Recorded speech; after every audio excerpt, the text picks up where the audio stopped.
Ikaze kuri Twimenye na Bwiza. Uyu munsi turasoza ikiganiro giheruka, turarebera hamwe bimwe mu bishobora gutuma utabona imimerere nyayo y'ururenda ruza mu myanya myibarukiro y'umugore.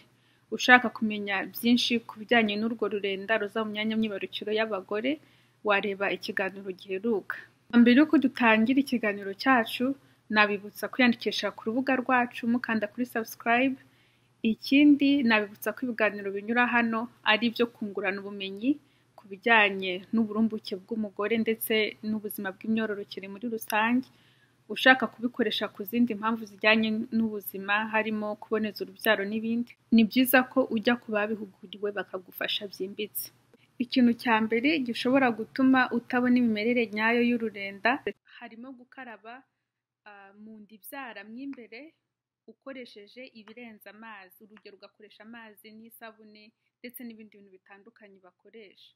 Mu kiganiro twigeze gutanga kivuga ku bice bigize imyanya myibarukiro y'abantu ndetse n'akamaro kayo, twavuze ko iyo abagore cyangwa abakobwa bakaraba mu myanya myibarukiro yabo, bakaraba ibice by'inyuma kandi bagakoresha amazi meza gusa. Rero iyo warengeje amazi ukongeraho nk'isabune ndetse n'ibindi bintu abantu bakoresha, noneho bikaba ibindi iyo winjijemo imbere, bifite ingaruka zitandukanye, ariko uno munsi turaguma ku bijyanye n'ururenda gusa.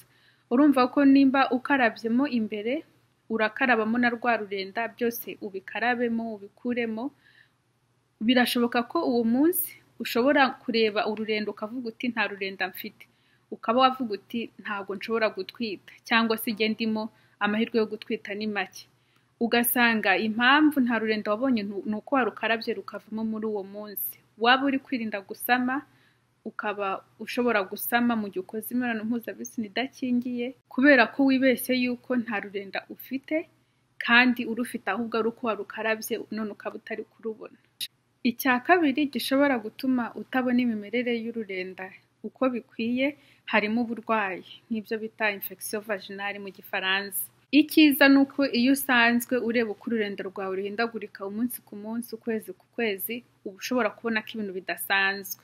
Hakiyongeraho ko iyo ari uburwayi infection ufite, hiyongeraho ko ubabara, hakazamo kwishimagura, hakazamo kubyimbirwa, hakazamo n'impumuro mbi. Igihe cyose ubonye ibimenyetso nk'ibyo, ni byiza kwihutira kujya kwa muganga bakakurebera ikibazo ufite.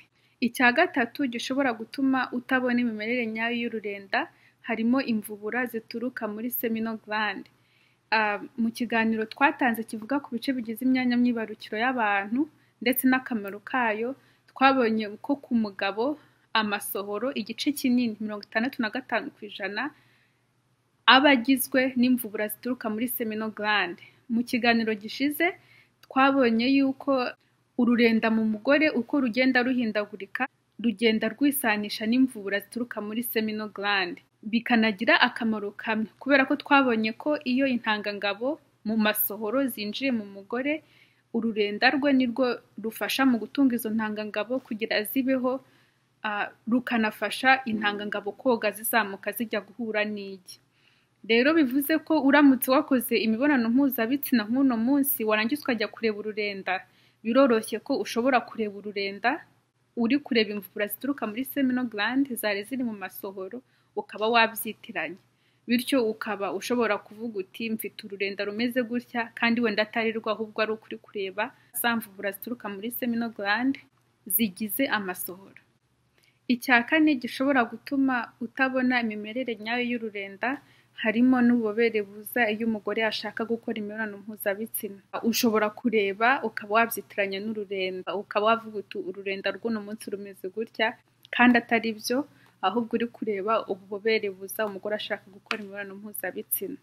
Ubu bubobere ndetse n'imvubura twavuze zituruka muri seminal gland ziba zigize igice kinini cy'amasohoro, ushobora kubitandukanya n'ururenda rw'umugore. Bavuga yuko zaba izo mvubura ziri mu masohoro cyangwa se ububobere buza umugore ashaka gukora imibonano mpuzabitsina, ushyize ku rutoki byuma vuba, biruma nyine bikarangira. Ariko iyo ari ururenda ukarushyira ku rutoki, bishira hari uko ubikarabye, ntabwo bihita byuma. Rero ushobora kubitandukanya gutyo. Ariko ikindi kintu cyiza ni uko iyo ushaka kubikoresha mu kuboneza urubyaro, twavuze ko hari ibimenyetso bitatu by'ibanze bakoresha. Ushobora kuba warebye ibindi bimenyetso bibiri ukabiteranya n'icya gatatu cy'ururenda, ukaba wavuga uti ni igihe cy'uburumbuke cyangwa si igihe cy'uburumbuke. Muri make byose uko ari bitatu biruzuzanya. Icya gatanu gishobora gutuma utabona imimerere nyayo y'ururenda harimo ibyo bita spermicide. Ni ibintu bakoresha bica intangangabo iyo batakoresheje ubundi buryo bwo kwirinda gusama. Hakazamo n'ibintu abantu bamwe bakoresha bongera ububere mu myanya myibarukiro y'umugore mu gihe cy'imibonano mpuzabitsina. Bivuze ko igihe wakoresheje ibyo bitandukanye ushobora kureba ururenda bikaba byaguha amakuru atari yo ku rurenda ufite, kubera ko rushobora kuba rwivanze n'ibyo wakoresheje cyangwa se uri kureba ibyo wakoresheje ubyitiranya n'ururenda. Nibyo by'ibanze nahisemo kuvuga bishobora gutuma utabona imimerere nyayo y'ururenda. Twavuze ko harimo koza mu myanya myibarukiro y'umugore, ukoza mu nda ibyaramo imbere ukoresheje amazi n'ibindi bintu. Tuvuga igihe ufite uburwayi, tuvuga kubyitiranya na za mvubura zituruka muri seminal gland ziba zigize igice kinini cy'amasohoro. Tuvuga ko ushobora kubyitiranya n'ububobere buza mu myanya myibarukiro y'umugore ashaka gukora imibonano mpuzabitsina, ndetse n'ibyo bita spermicide bakoresha bica intangangabo iyo batakoresheje ubundi buryo bwo kwirinda gusama, ndetse n'ibintu abantu bamwe bakoresha bongera ububobere mu myanya myibarukiro y'umugore mu gihe cyo gukora imibonano mpuzabitsina. Hano ngiye kugenda mbereka amafoto yabafasha kugenda mumenya uko ururenda rw'umugore rugenda ruhindagurika. Ubwa mbere iyo imihango ikirangira kuri bamwe na bamwe twabonye ko hazaho ibyo wavuga ko nta kintu uri kubona, cyangwa se nk'uko wakora mu itama urutoki ukarukoza mu itama rugahita rwuma. Icyo ni igice gikurikira imihango. Twabonye ko icyo gice uko umusemburo wa estrogen ugenda uzamuka, ururenda rutangira kuza, rukaza wavuga ko rumeze nk'urumatiriye. Abantu bashobora kubona mu buryo butandukanye. Hano ni amafoto atatu ashobora kukwereka ibyo abantu bashobora kubona bigiye bitandukanye. Twabonye uko umusemburo wa estrogen ugenda uzamuka, ururenda ruva muri uko kumatira ahubwo rukagenda rumera nk'amavuta asukika bisiga adafunguye. Ashobora no kumera nk'afunguyemo gake. Uko ugenda wegera irekurwa ry'intanga ni nako bigenda bimera nk'ibibobereye, nk'ibikonje, nk'ibitose. Umunsi ku munsi bigenda bihindagurika, ariko babisobanura nk'amavuta yo kwisiga asukika. Hano ni amafoto atatu ashobora kukwereka uburyo ki bishobora gutandukana hagati y'abagore. Noneho iyo uvuye kuri ubwo bumeze nk'ubw'amavuta asukika, uko estrogen igenda izamuka cyane bigenda bimera nk'umweru w'igi. Umweru w'igi umuntu wese wawubonye ku igi ridatetse urakweduka. Ikindi ni uko unyerera. Ikindi ni uko nko ku myenda y'imbere wumva bimeze nk'ibigukonjera. Hano hariho amafoto atatu ashaka kukwereka uko bimeze. Barakwereka kukwedura hagati y'intoki, kandi twabonye yuko rushobora no kuba rudakweduka cyane ngo ubone ushobora gutandukanya intoki cyane, ariko kuva wumva rushobora kuba runyereye no kuba rukonje nko kuri no foto yo hasi, nabwo urufata nk'aho ruri kukwereka yuko igi rigiye kurekurwa, mbese igihe cya ovulation cyageze cyangwa se cyegereje cyane. Mu gusoza ikiganiro cy'uno munsi ndasubiza ibibazo bibiri muri byinshi byabajijwe mu kwezi k'umugore. Twavuze ko tuzagenda tubisubiza gake gake.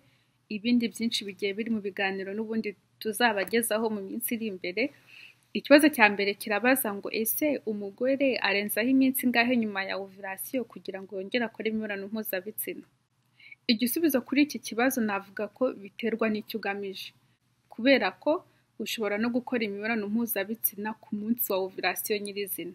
Uramutse ushaka gusama wakorera imibonano mpuzabitsina n'uwo munsi, ariko nimba wabibajije ubaza utese n'iryari umuntu yakora imibonano mpuzabitsina nyuma ya ovulation mu gihe yaba yirinda gutwita.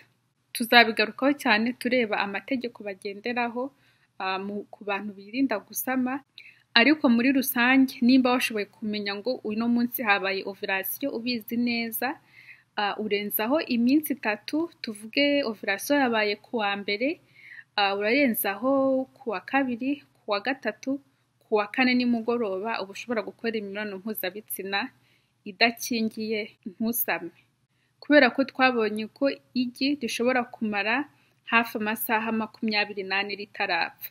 Bivuze ko nimba uzi neza ko uno munsi ovulation yabayeho urongeraho indi minsi, kubera ko abantu ushobora kwibeshya. Rero kugira ubyemeze neza ko ovulation yabaye urarenzaho n'indi minsi, mu gihe waba wibeshye iyo minsi ikurinde kuba wasama utabiteganije.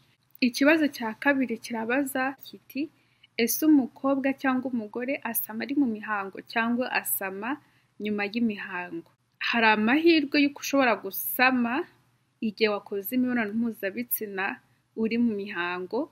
Ntabwo bivuze ko wasamiye muri iyo mihango, ahubwo twabonye yuko intangangabo ishobora kumara iminsi igera kuri 5 itarapfa.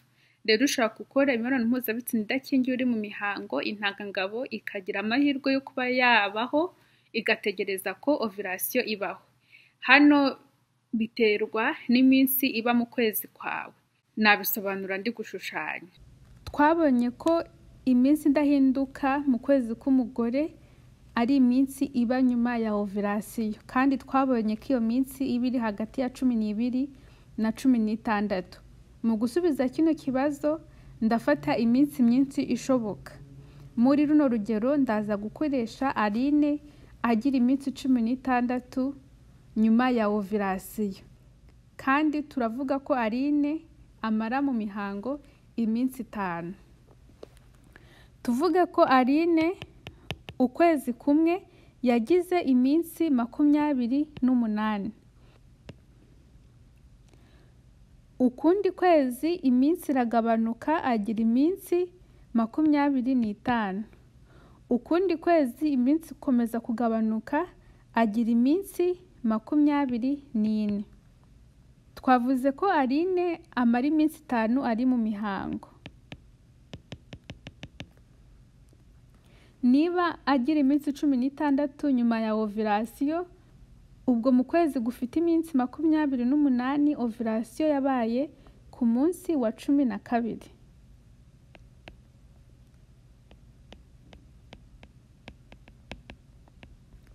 Niba ukundi kwezi twaragize iminsi 25, ubwo ovulation yabaye ku munsi wa 9. Nimba ukundi kwezi twaragize iminsi 28, ubwo ovulation yabaye ku munsi wa 8.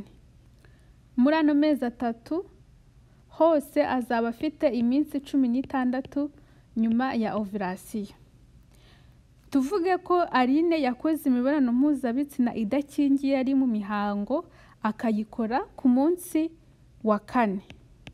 Nimba intangangabo ishobora kumara iminsi 5 itarapfa, nakora imibonano mpuzabitsina ku munsi wa 4 muri kuno kwezi gufite iminsi 28, intangangabo izaba ishobora kubaho kugeza ku munsi wa 9.